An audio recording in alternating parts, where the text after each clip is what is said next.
Those involved in the panel today are Kevin Dent QC, a UK barrister who is representing the Turkey Human Rights Accountability Project, Michael Polak, also a barrister, and who's also working with the Accountability Project, and Navendu Mishra, a Labour MP for Stockport, who is concerned about human rights abuses.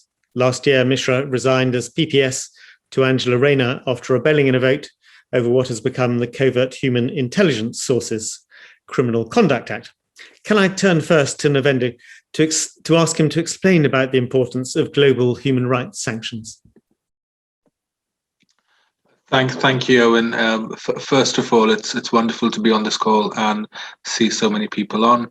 I know this is being recorded, and hopefully it'll be available on YouTube or some other platform for people who haven't been able to make it. I'd like to start by thanking Owen, Michael, Kevin, Ibrahim, and all other organisers for this event. I regret the fact that we can't be together face to face, but Zoom is the next best thing, probably best on health and safety grounds. But I'll keep my contribution brief. Unfortunately, with Zoom, we have more and more meetings to attend, and unfortunately, I can't stay for the entire session. I'll keep my contribution brief, but on a personal note, it's wonderful to join you all. I admire the work you're doing with regards to human rights in Turkey.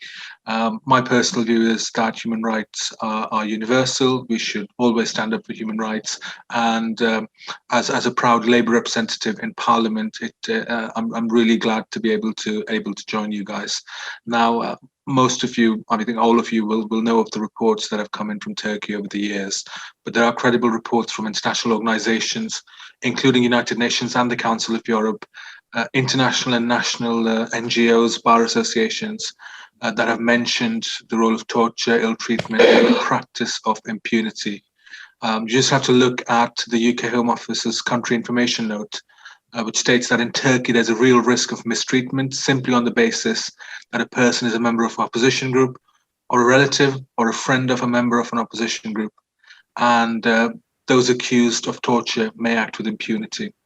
Prisoners have reported being held in stress positions over prolonged periods, which is also being subjected to sleep deprivations, beating, sometimes sexual abuse, and threats of rape. Political prisoners are also regularly denied access to doctors, medical examinations, in a deliberate effort to stop the verification of torture allegations. Now, to me, that is simply unacceptable, and I think anyone who's reasonable would agree that in a free and just society, we need people who disagree. We need opposition groups, we need NGOs, we need trade unions, we need independence and freedom of speech in order to improve our society, improve our country. And deliberate use of such tactics by states is completely unacceptable.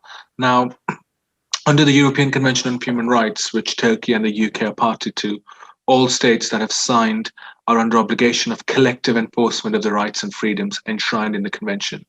That means that systematic breach of human rights will not be ignored under the pretext of state sovereignty.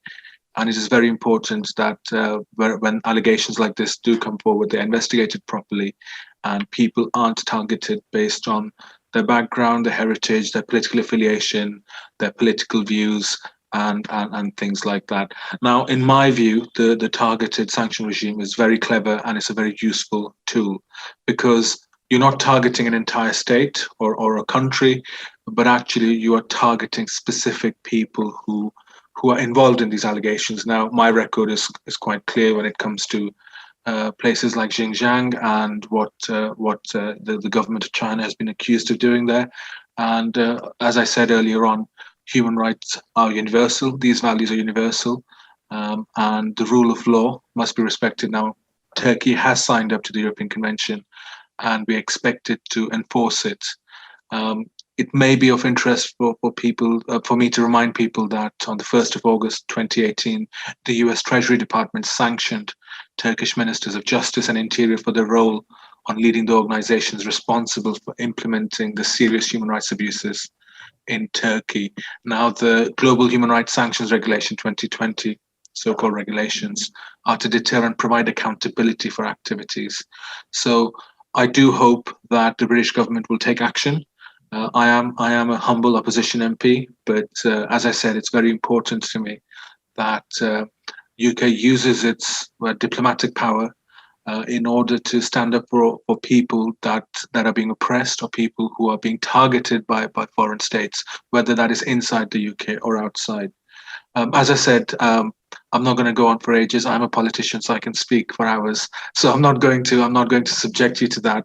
But as I said, I'm very pleased to be able to join you, and I'll finish with sort of the first part of the quotation from Elie Wiesel. We must take sides. Neutrality helps the oppressor, never the victim. Silence encourages the tormentor, never the tormented. So I'll finish on that point. But as I said, I could go on and on for hours. But the reports from Turkey are very grim. And if we are going to say, if you're a person who says that you stand up for human rights in one part of the world, surely that principle applies globally, because we're all equal. We all deserve freedom of speech, freedom of expression, and campaigning for political change in our country. So I'll leave it there. But thank you, Owen. And as I said, my special thanks to all the organizers. Once the recording is available, I'd love to share it within my networks and on my social media. Thank you. Thank you very much, Navendu.